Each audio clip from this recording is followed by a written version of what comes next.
how do you make pemmican? Well, pemmican is kind of like the OG, old school Indian energy bar. All right, a lot of Indians made some kind of a pemmican deal. First off, you take some beef that you dried, okay?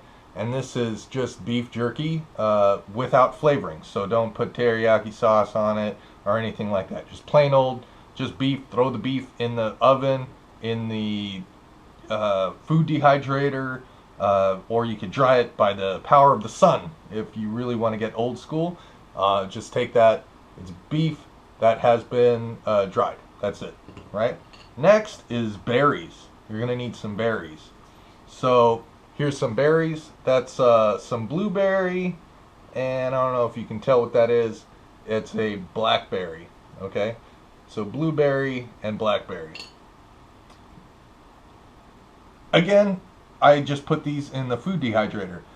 You could also do these in the oven, you know, on a really low heat, just like you can do beef jerky. You can also dry them by the power of the sun, as long as you don't live in Greenland or whatever.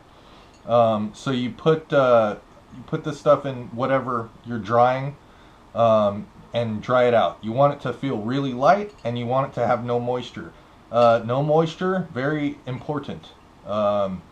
If there's moisture in these, if there's any kind of juice or whatever, this is gonna not keep as long. It's gonna spoil real fast. All right, so we got to dry it out. That's how we preserve berries and meat. We dry it out, right? So, well, it's one way anyway. One way you can do it. So dried berries, dried meat, right? Super good, right? However you dried that, I don't care. All right. So the next thing we're gonna do is we're gonna grind our berries. All right. Now this is it's basically looks like a powder now, right? It's berry. This is berry powder. Looks kind of like cocoa. It's not cocoa. Promise you that. It's just ground up berries, right? I used a coffee grinder for this. You can use a food processor. You can use a blender. You can use, if you want to get real old school, pound that shit with a rock. That's how they used to do it. In case you're wondering, hey, Indians didn't have food processors. They just used a rock, and it takes for fucking ever. All right? Same thing with the meat. All right? You want to take your dried meat, and you want to grind it until it looks like this. Looks like fluffy, like fiberglass, almost. Okay? And as I make a goddamn mess. All right. So anyway, now your meat is ground up, right? Super good. It's nice and fluffy. Make sure there are no big chunks, and it's feels really dry. All right. Now, ooh, a little premature on that. Next thing you're going to need is fat, and fat is super duper important. All right. This is not just fat. This is actually fat and honey. You can use 100% fat. That's the super old school way. And then you can add some honey to it. You can use 100% honey if you're not down with the idea of putting fat in there. But don't feel like this is terrible for you just because it's a bunch of fat. We took all the fat out of this meat. There's going to be less fat per portion in the pemmican than a cheeseburger or hot dog or anything like that by a long shot. I do 50-50 honey fat because honey is delicious, right? Also, fat is really good fuel, guys. Out on the trail, you're cutting through brush and everything else. Sugar burns off way faster than fat. Fat stays with you for a good amount of time. All right, now get yourself a big old bowl, just like that. And you're going to put your beef in there. Whoop. How much beef? That much beef. Before I get too crazy, let me put some gloves on and get messy.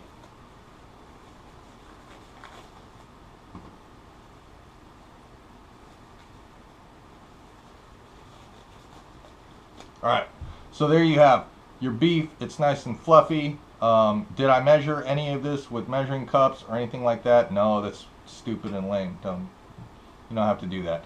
Add as much as you want, man. If you want to have 50-50 berries and meat, go for it.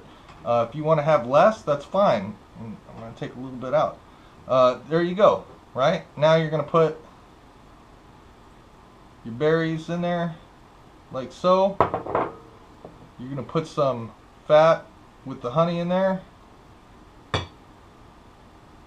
like so, and just mix it up.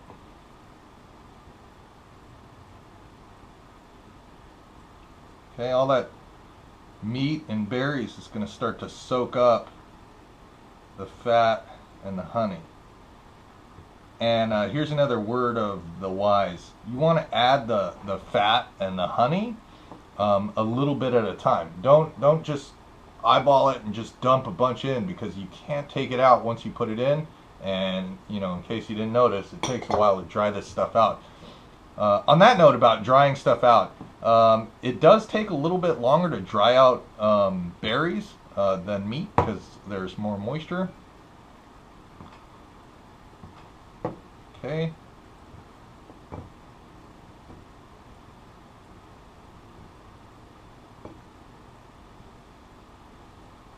Keep on mixing. There's obviously places where you squeeze the put the fat in there. It's going to be a little bit more moist.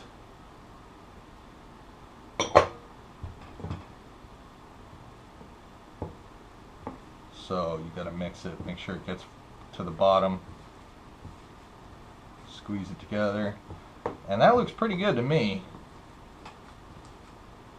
I don't know about you guys, but that looks pretty good to me. I'm just mixing this now so that I have an even distribution of berry and meat.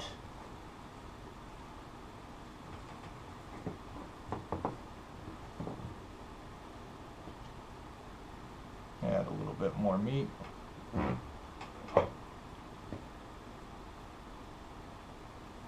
The rest of my honey in there.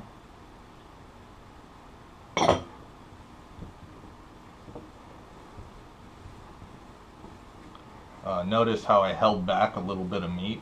That's just, you know, so that I could, if I added too much fat or honey, you can augment it, and you didn't put all your eggs in one basket, so to speak.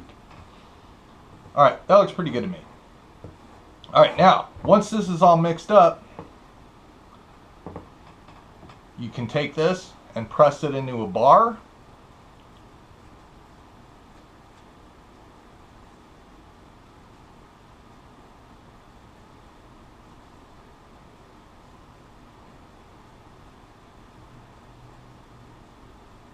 Like so, and wrap it in some plastic wrap or whatever. It's a little sticky, so don't just throw it in your pocket. It will make a mess. Just take it like that and wrap it in some plastic. If you do want to get real old school with this, a bar shape is pretty much something that comes from a machine, and that's not very traditional at all. This making like a rectangle. They used to just ball it up into a ball, and you just have this kind of juke ball, energy ball that you could pull out of your pouch and eat. Now, how long will this last? A really, really long time. That's how long. And when I say that, I'm not joking. Fat and honey are two of the first preservatives ever used. So we've preserved the meat and berries by drying them, and then we added 2 preservatives in the honey and the fat to the mixture to kick that like preserve even to a higher degree. So the fat and the honey are going to help to keep that from going bad, as well as we removed all of the excess moisture from this with our dehydrator, our oven, or the power of the sun, or however you did it. Anyway, that's about it, man. Have some fun making your pemmican, and feel free to get creative with this. I like to add a little bit of vanilla to it, or lavender.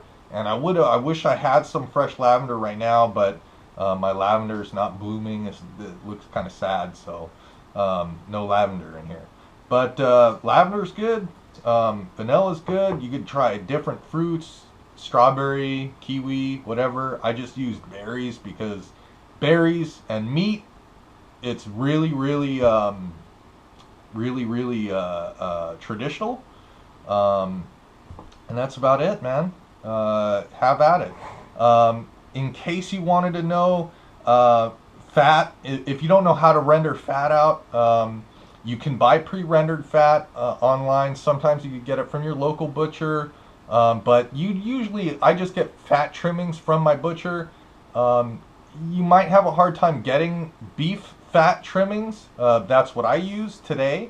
I don't recommend using pork because sometimes the pork fat is not so good anymore. But beef fat is a lot better, and I like to use fresh fat. So get fat trimmings from your butcher and render the fat out. Now you can do that by chopping up the fat and putting it in the oven on a low heat, and you basically sweating the fat out of sweating the liquid fat from the solid tissue. Or you could put that in a crock pot like I did. I just put it in a crock pot, and then as the fat is melting out of there, you can ladle it out and separate it that way. Also, like that's the first step in making like a lot of real old school soap or candles or something to that. If you're making tallow for that sort of thing, you can. There's plenty of sources online where you can look up how to render fat. But anyway, that's about it. That's Pemmican, guys. Get to it. Have fun. Live wild. Eat well.